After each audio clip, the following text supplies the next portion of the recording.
buenos días, familia.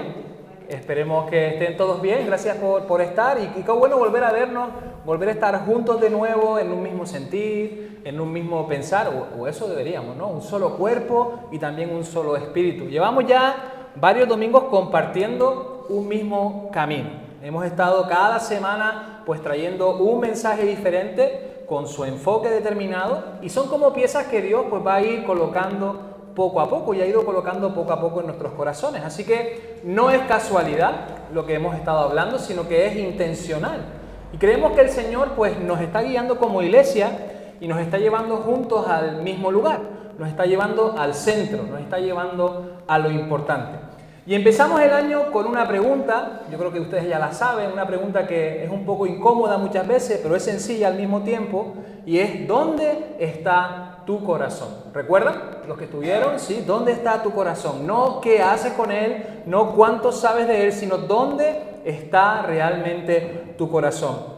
Después estuvimos hablando de Zaqueo y nos quedamos con una frase que nos estuvo acompañando durante toda la semana, y la frase es: no es lo mismo ver a Jesús desde lejos que dejarlo entrar en tu casa. No es lo mismo verlo subido encima de un árbol que tenerlo sentado a la mesa. Porque cuando Jesús entra, algo pasa por dentro, algo se recoloca por dentro, y eso pues antes o después se nota por fuera y vemos también un fruto. El siguiente domingo, estamos haciendo memoria, para los que más o menos saben, el siguiente domingo fuimos todavía más a lo concreto, fuimos a lo que se vive por dentro y nos metimos en la historia de Moisés. ¿Recuerdan la historia de Moisés? Estuvimos hablando de Moisés ahí con todo el peso del pueblo, cargando con todas las decisiones, escuchando al pueblo, resolviendo conflictos mañana y tarde, continuamente, escuchando a todos sin parar. Y vimos cómo aparece su suegro, aparece Jetro, que lo ve desde fuera y le dice algo que a veces pues nadie se atreve a decirle a una persona que está siempre pringando, que está siempre trabajando y siempre está haciendo. Y le dice: Moisés, así no se puede seguir. Tú así no puedes seguir liderando. Y entendimos que hay formas de vivir la fe, hay formas de vivir la iglesia e incluso el servicio que parecen muy entregadas y muy responsables, pero que con el tiempo pues se acaban desgastando, queman y terminan rompiéndose por dentro. Comenzamos a rompernos por dentro. Tanto a quien carga con todo como a la comunidad entera, a toda la iglesia. Y el domingo pasado, pues estuvimos también hablando acerca del altar. ¿Recuerdan? Estuvo Benji con nosotros y aunque no estaba incluido en la serie, pues vino al pelo, la verdad, vino súper bien. Dios volvió a tocar el mismo punto. Nos habló del altar, de cómo está nuestro fuego, de si lo estamos cuidando, de si lo estamos alimentando para que no se apague, o si solo estamos sobreviviendo con brasas del pasado. Y si lo piensas bien, pues todo apunta a lo mismo. Apunta al corazón, apunta al proceso, apunta a la carga, apunta también al fuego. Y hoy pues vamos a dar un paso más en todo esto. Porque hay algo que se repite mucho en nuestra manera de vivir la fe, y es que queremos que Dios haga milagros. Ustedes quieren que Dios haga milagros, ¿no? ¿O soy yo sola? Sí. Todos queremos que Dios haga milagros. Oramos por milagros, ¿verdad? Cantamos sobre milagros. Nos animamos los unos a los otros con la idea de que Dios puede hacer todo, ¿verdad? Y todo eso es verdad y todo eso está bien.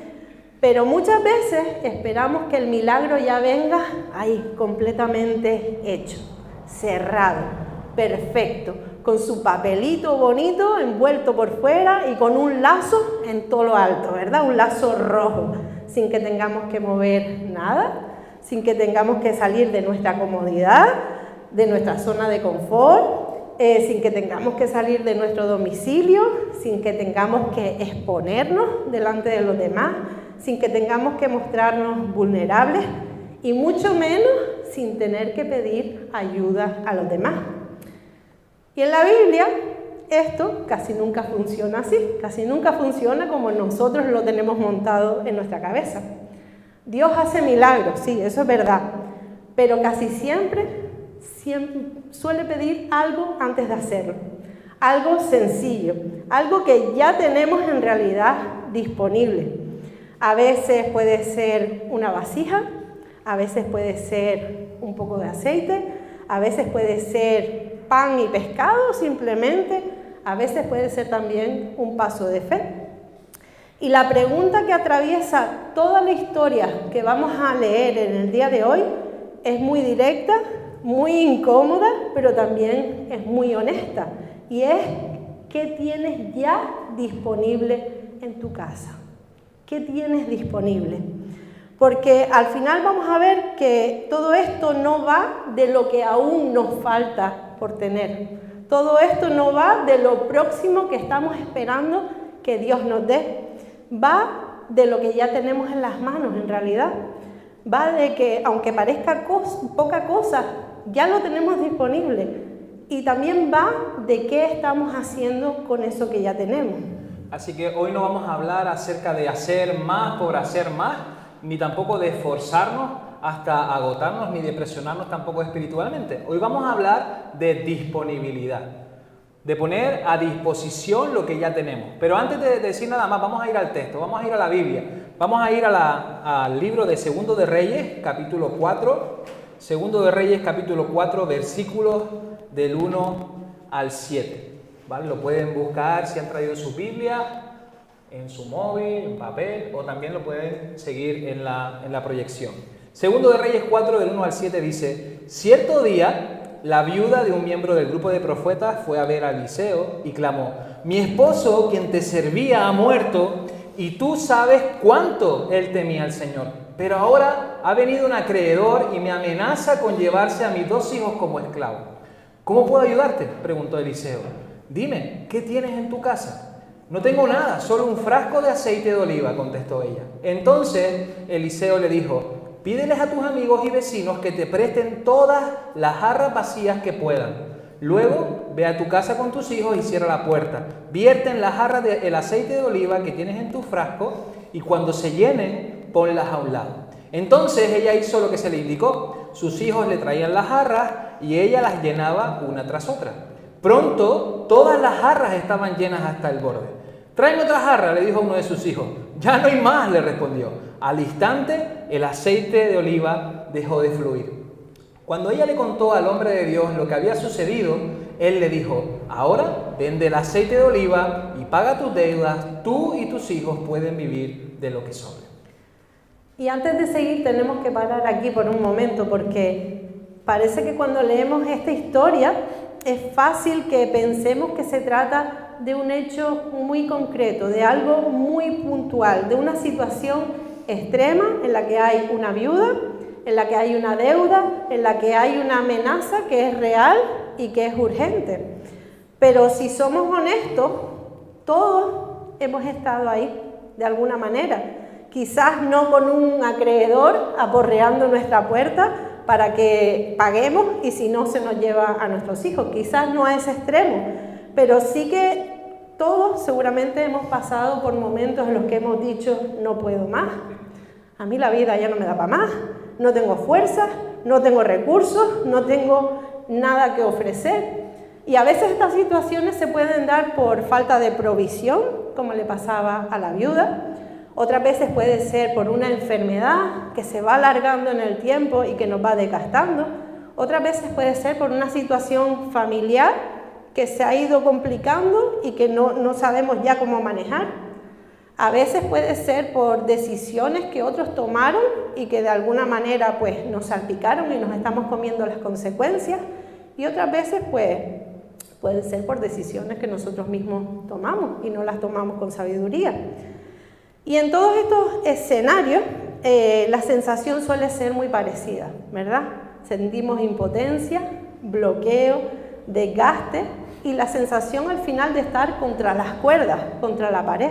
Y cuando llegamos a ese punto, ¿no?, donde nos ha dejado Marta, pues muchas veces nos decimos: que tengo poco, y decimos directamente: no tengo absolutamente nada. Muchas veces que nos sentimos así, sin absolutamente nada, y no tengo nada de ánimo, no tengo nada de fe, no tengo nada de fuerza, nada que aportar, nada que sirva, y eso es exactamente lo que dice esta mujer: no tengo nada. Solo un frasco de aceite. Ustedes imagínense, esto no es para llevarme después la comida que sobra, no se crean. Solo un frasco de aceite. Ese solo nos está diciendo algo. Es la voz de alguien que está cansada, que está asustada, que está superada por la situación. Es la voz de alguien que ya ha pensado en varias opciones para poder salir adelante, que ya ha hecho sus números y que ha llegado también a la conclusión de que no alcanza. Y si somos sinceros, pues también muchos de nosotros hemos usado esa frase más veces de las que nos gustaría reconocer. Porque al final esta historia no trata de una viuda random en un tiempo lejano, distante de nosotros, sino que va de personas normales y corrientes como tú y como yo, que llegamos a veces a un punto donde ya sentimos que no podemos hacer más, que no tenemos más. Y aquí es donde Dios entra y suele actuar de una manera que nos desconcierta. Porque Dios no empieza señalando aquello que falta, porque eso ya lo hacemos nosotros, ¿verdad? Eso siempre es nuestra primera reacción, me falta esto, me falta lo otro. Él no empieza diciendo cómo todo debería ser distinto a lo que realmente es, sino que empieza haciendo una pregunta que es sencilla, que es directa y que es profundamente humana. ¿Qué tienes disponible en tu casa? ¿Qué es lo que ya tienes? Y vemos que Eliseo le pide a esta mujer que revise con honestidad lo que ya está ahí, porque él estaba seguro de que algo había, aunque fuera pequeño, aunque a ella le pareciera insignificante. Y sabes, Dios no desprecia los comienzos pequeños, no desprecia esos comienzos pequeños, los despreciamos nosotros realmente. Somos nosotros los que despreciamos eso. Usamos lo poco como una excusa para descartarnos, para justificarnos y al final para no movernos y pasar a la acción.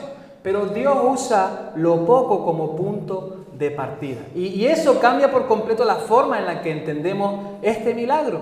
Porque el milagro no empieza cuando llega algo espectacular. ¿Puede pasar? Sí, puede pasar. Pero no siempre es así. Empieza cuando dejamos de decir, no tengo nada, y nos atrevemos a poner a disposición lo poco que ya tenemos.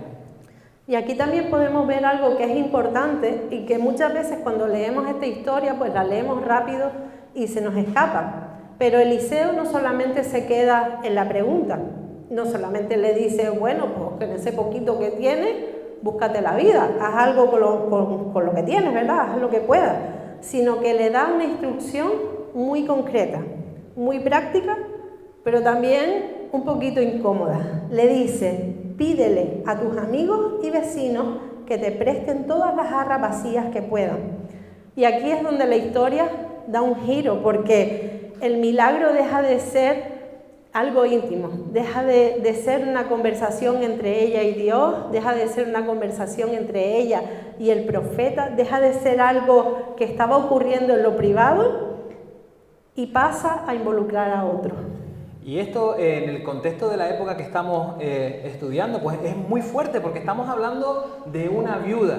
Y en ese tiempo una viuda no son como las viudas de ahora. En ese tiempo pues no habían esas ayudas económicas, no tenías una protección social determinada, no había ese respaldo. Eran mujeres que no tenían voz y dependían de otros para poder sobrevivir. En aquel tiempo pedir no era fácil, no era algo normal. Pedir era exponerte. Tenías que dar explicaciones, la gente te iba a preguntar, oye, ¿para qué te vas a llevar el tupper? ¿Para qué te vas a llevar este recipiente? ¿Me lo vas a devolver o qué? No, a veces nos pasa también nosotros en la vida real, ¿no? Pedir era exponerse, era decir a los demás que no podías solo, era quedar en evidencia delante de otros, igual que pasa hoy en día, porque al final no hay nada nuevo bajo el sol. Y por eso cuando Eliseo le dice que vaya a pedir esas vasijas, esos recipientes, no le está pidiendo solo que haga algo práctico, sino que le está pidiendo humildad. Le está pidiendo, por otro lado, confianza y le está pidiendo también que se abra al resto de la comunidad.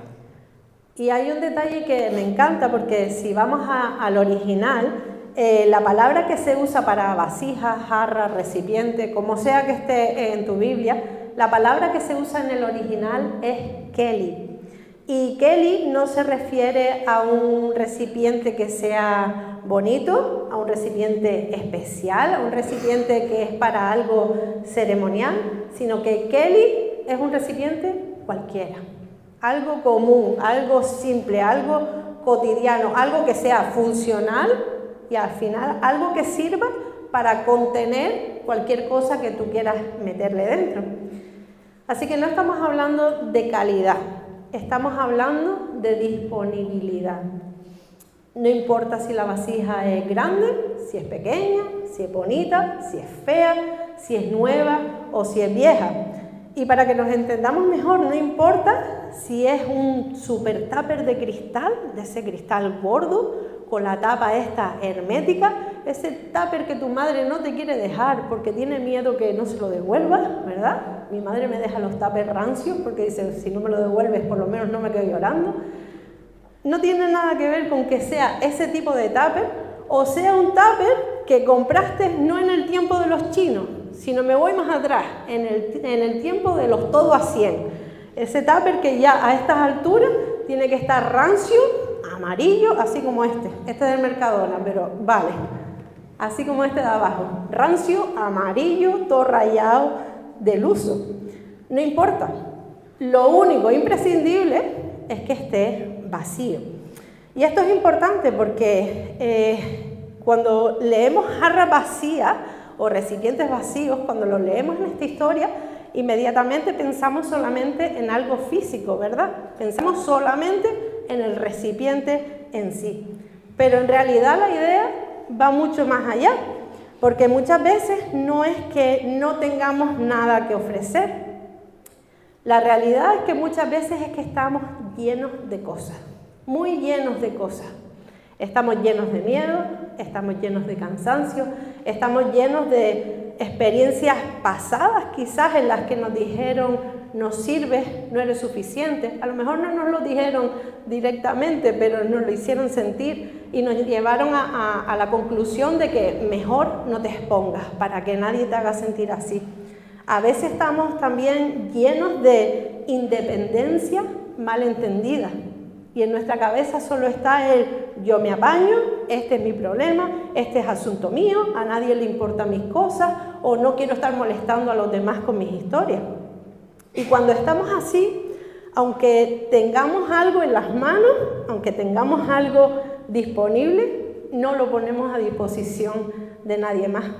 Y quizás no sea porque no nos importe la necesidad de los demás, sino porque por dentro estamos tan llenos de cosas que a veces no sabemos desde dónde dar. Y cuando a veces nos animamos a dar un poco, a veces damos desde la prisa, ¿verdad? A veces damos desde el cansancio, a veces damos desde el miedo sin quedarnos con nada, ¿sabes? Te lo doy y para mí, ¿qué? A veces damos desde la necesidad de tenerlo todo bajo control. Y ahí es cuando empezamos a entender por qué Dios insiste a través de Eliseo en que esos recipientes, para que sean útiles, tienen que estar vacíos. Y aquí es donde la historia se vuelve muy concreta, porque las instrucciones que Eliseo da para la viuda, pues no eran ten más fe, no le dijo eso, no le dijo nada niña, esfuérzate más, o venga, consigue más aceite por tu cuenta. La instrucción de Eliseo fue consigue más vasijas. Es decir, el milagro no dependía de que el aceite fuera de mejor calidad, dependía de cuánto espacio había preparado para recibirlo. Por eso el aceite no se multiplicaba solo mientras estaba en el frasco original. No pasaba ahí nada especial. El frasco cerrado no cambiaba la situación. El milagro empezó cuando el aceite fue derramado. Cuando salió de donde estaba guardado y encontró espacio donde extenderse. Y fíjate que mientras hubo vasijas disponibles, el aceite siguió fluyendo. Y siguió, y venga otra vasija, y venga otro recipiente, y tráeme más, y venga. Pero cuando se acabaron las vasijas vacías, el aceite se detuvo.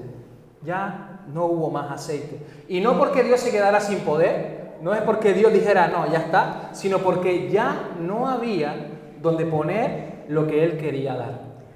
Y hay algo que no siempre vemos a primera vista en esta historia, y es que el milagro no comenzó cuando el aceite empezó a multiplicarse, sino que empezó mucho antes. Empezó cuando la viuda decidió moverse, porque hasta ese momento la mujer seguramente se había echado sus lloraditas buenas en su casa, había hablado con el Señor, se había quejado, se había lamentado, había ido al profeta, le había explicado y ya había reconocido públicamente que no tenía suficiente, no tenía recursos. Pero ahora le tocaba hacer algo más incómodo todavía. Tenía que salir de su casa y ponerse a pedir.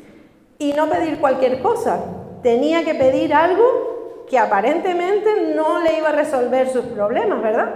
Porque si lo pensamos con lógica humana, pedir tupper vacío a tus vecinos no te va a resolver tus problemas de deuda. No te va a pagar las deudas, ¿verdad? No va a alimentar a tus hijos. No arregla problemas de una manera inmediata, que es lo que muchas veces queremos y necesitamos. Así que desde fuera este paso parece totalmente inútil, ¿verdad? Estar pidiendo tuppers vacíos a nadie cuando lo que tengo es la gente esta que se quiere llevar a mis hijos porque no puedo pagar. Y sin embargo, ese paso que desde fuera puede parecer inútil es el paso que lo cambió todo. Y fíjate que Dios está respondiendo a la viuda, pero no está respondiendo eliminando todo el proceso que tiene que pasar. No está respondiendo, evitando todo el recorrido que la viuda tiene que hacer puerta por puerta, tocando las puertas. No le ahorra tampoco el momento incómodo. Ella tiene que explicar su necesidad, tiene que recoger una a una esas vasijas y tiene que hacerlo antes de ver el resultado. Y eso pues nos dice algo muy importante, que muchas veces esperamos que Dios nos muestre todo con claridad antes de dar el paso. Pero en esta historia, el movimiento viene primero y la claridad de las cosas llega después. Ella no sabía cuántas vasijas iba a conseguir, no sabía hasta dónde iba a llegar el aceite. Ella seguía llenando, no tenía garantías tampoco, solo tenía una instrucción de parte de Eliseo. Y ella decidió obedecer. Y quiero dejarte una pregunta para que la medites. ¿Y si la claridad que estamos esperando está al otro lado de la obediencia? Y aquí es donde esto conecta con nosotros como comunidad, porque muchas veces no es que no creamos que Dios puede hacerlo, creemos que puede hacerlo, ¿verdad? El problema es que queremos que lo que tenga que hacer lo haga sin tener que exponernos, sin tener que pedir, sin tener que depender de otros. Queremos milagros, pero que no nos obliguen a admitir que tenemos una necesidad. Queremos milagros, pero no milagros que nos saquen de nuestra autosuficiencia. Queremos milagros que no nos muevan del sitio, que no nos incomoden demasiado. Pero en esta historia, el milagro comienza con el movimiento.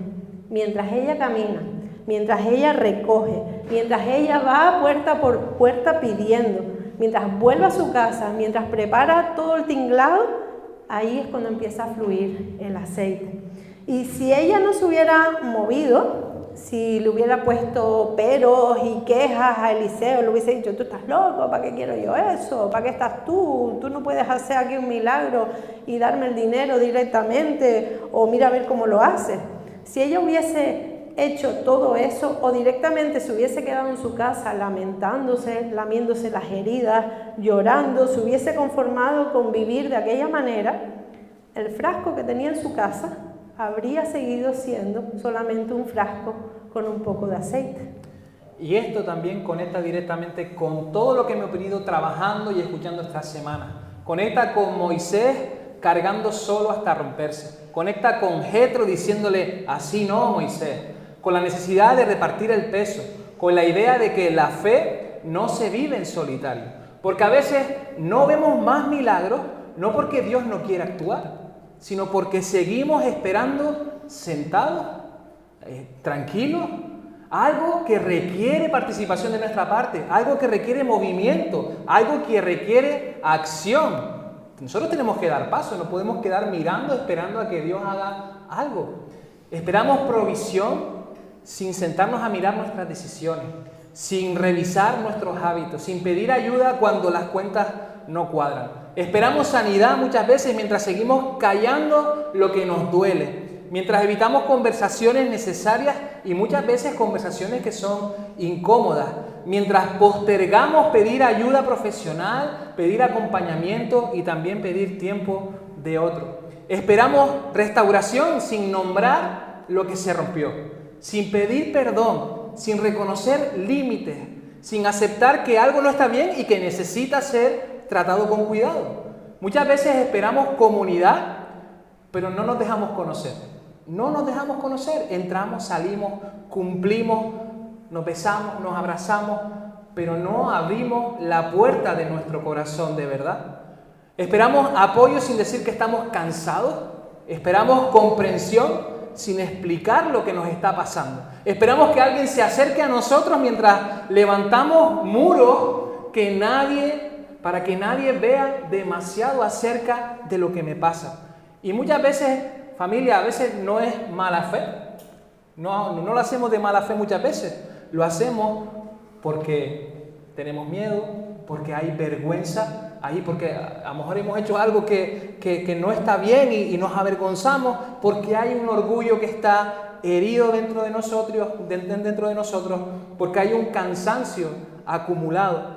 Pero Dios muchas veces responde igual que en la historia de la viuda, poniendo delante de nosotros una acción sencilla, pero que nos está obligando a ponernos en marcha. Así que la pregunta aquí empieza a cambiar un poco. Ya no es solamente qué es lo que ya tienes disponible en tu casa. Ahora también le podemos añadir qué estás dispuesto o dispuesta a hacer con eso que tienes. ¿Qué estás dispuesto a hacer con eso que ya tienes?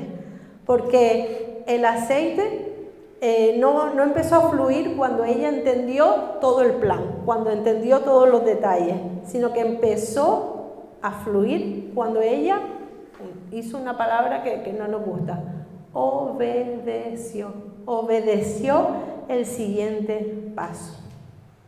Y eso es profundamente liberador para nosotros, aunque no nos guste obedecer, pero es liberador porque Dios no nos está pidiendo a nosotros que entendamos todas las cosas, no nos está pidiendo que resolvamos nuestra vida de un plumazo, ¿verdad? Nos pide que demos el paso que nos toca dar, pero que lo hagamos uno a la vez. Y ahora vamos a ver cómo termina esta historia, porque muchas veces nos quedamos con el momento espectacular, ¿verdad? Ese momentazo en el que ella no para de pedir tupper y el aceite no para de fluir, pero el texto no termina ahí. El versículo 7 dice algo que es muy profundo, aunque quizás cuando lo leemos no lo parezca. Dice: ahora vende el aceite de oliva y paga tus deudas. Tú y tus hijos pueden vivir de lo que sobre. El milagro no terminó con la emoción del momento. Y quizás si esto fuera una película, hubiera terminado con una viuda que vende todo ese aceite, que se vuelve millonaria, que monta un imperio y que luego humilla a todos aquellos que la estaban agobiando cuando ella era pobre. Pero esto no es una película, esto es la vida real, ¿verdad? Y todo termina de una forma sencilla, pero termina en orden y termina en paz. Dice que se pagan las deudas, que se acaba la amenaza, que los hijos no son llevados como esclavos y que en esa casa vuelve a haber futuro y esperanza. Y eso, aunque sea sencillo, también es parte de la obra de Dios. Y esto es muy importante porque aquí no hay una dependencia eterna del milagro. Eliseo no le dice a la viuda: vuelve cada semana, no devuelvas los tuppers, manténlos ahí, gastas el aceite, los lavas y venga, vamos a seguir. No está diciendo eso, le dice: vende, paga y vive. Es decir, el milagro no la deja atada, sino que la pone en pie, no la convierte en alguien que necesita siempre que otros hagan por ella, sino en alguien que ya puede volver a sostenerse por sí misma. Y eso nos habla también de un Dios que no solo responde a la urgencia, a lo urgente, sino que restaura la dignidad de las personas. Y si todo esto lo conectamos con lo que hemos recorrido como iglesia esta semana, se ve un hilo muy claro, y es que Dios no está formando personas dependientes, sino que está formando un pueblo maduro, está formando un pueblo que tenga el corazón alineado con el suyo, un pueblo que deja a Jesús entrar en su casa y lo invita a su mesa. Un pueblo que aprende a repartir bien la carga de lo que nos toca hacer. Un pueblo que también se encarga de cuidar el fuego, de mantenerlo vivo.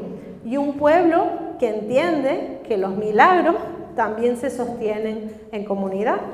Por eso este mensaje no termina con, venga, haz más cosas y haz más, ¿no? No termina con una lista de exigencias que tenemos que hacer, no termina tampoco con presión espiritual ni con una llamada emocional, termina con una pregunta que es sencilla, una pregunta que tenemos que hacernos, que es honesta y que es personal. Una pregunta que no se responde tampoco en voz alta, ni mirando tampoco al que tenemos al lado, ni comparándonos los unos con los otros.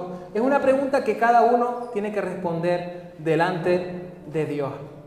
¿Qué paso me toca dar a mí ahora para que la vida, o sea, la mía y también la de otros, empiece a ordenarse? ¿Qué paso me toca dar a mí? Y ojo, porque no estamos hablando de hacer grandes cosas, ¿no? No estamos hablando de resolverlo todo de golpe, tampoco estamos hablando de cargar con aquellas cosas que no te corresponden. Hablamos del paso de que sí está a tu alcance hoy, que sí está a tu mano. Y a veces ese paso no es hacer más, sino simplemente es pedir ayuda.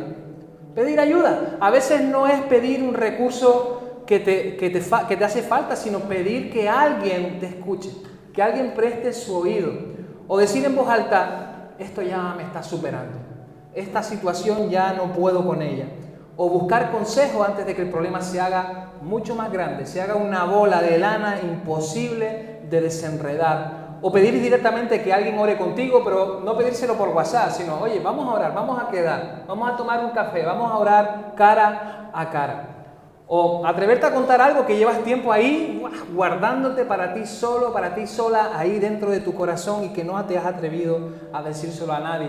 A veces el paso es dejar de fingir que eres Superman, de fingir que eres Superwoman, de fingir que eres un superhéroe y que puedes con todo.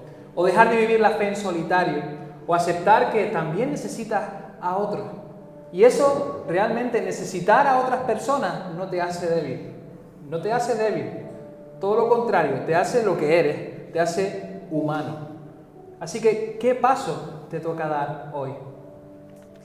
Y hay algo más que es importante y que esta historia nos recuerda. Y es que no siempre vamos a estar en el mismo lugar. Habrá temporadas en las que nos va a tocar ser la viuda, ¿verdad? Esa persona que no llega, que no tiene los recursos, que no tiene lo suficiente, esa persona que necesita, esa persona que tiene que pedir, esa persona que tiene que reconocer delante de otros que no puede más y que no puede sola. Y habrá otras situaciones en la vida en las que nos toque ser los vecinos, los que sí que tenemos una vasija, un tupper disponible, los que podemos prestar algo, los que podemos abrir la puerta de nuestra casa y podemos decir, toma, te lo presto, estoy aquí para lo que necesites. Pero muchas veces el problema empieza cuando solamente aceptamos uno de los dos roles y nos aferramos a él. No, yo quiero ser viuda para siempre, no, yo quiero ser los vecinos para siempre. Porque es peligroso, porque cuando estamos bien, nos cuesta prestar, porque pensamos que lo nuestro es nuestro y que lo necesitamos y le damos largas a los demás y bueno, ya veremos, si me alcanza igual te lo presto. Y cuando estamos mal, estamos en el otro extremo, nos cuesta pedir, porque nos da vergüenza, porque no queremos molestar, porque no queremos quedar en evidencia delante de los demás. Pero la comunidad funciona precisamente cuando los roles se van alternando. Unas veces te toca a uno, otras veces te toca a otro. Hoy pides, mañana te toca prestar. Hoy necesitas, mañana te toca sostener. Y no pasa nada. Esto no te define, no te rebaja, no te quita la dignidad, sino que al contrario, eso es vivir en familia. Y al final la viuda no salió adelante ella sola, ¿verdad? No era la viuda aquí empoderada y salió ella solita con todo.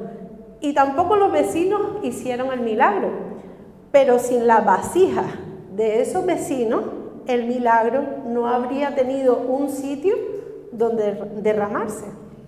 Porque Dios quiere seguir derramando aceite.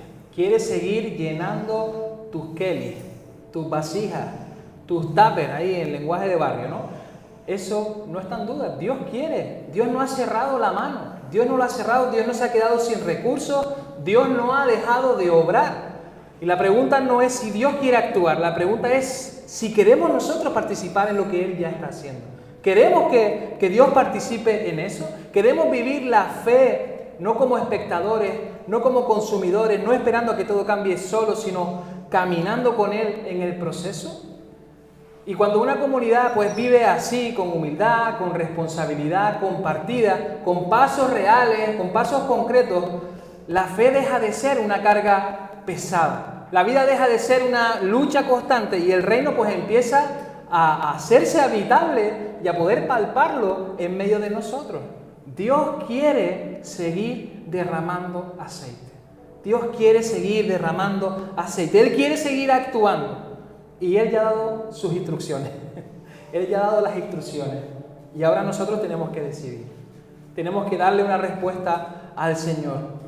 Y son dos preguntas. ¿Queremos obedecer? ¿Obedecerle a Él? ¿Queremos obedecer al Señor? Y la otra pregunta es, ¿queremos participar en lo que Él ya está haciendo?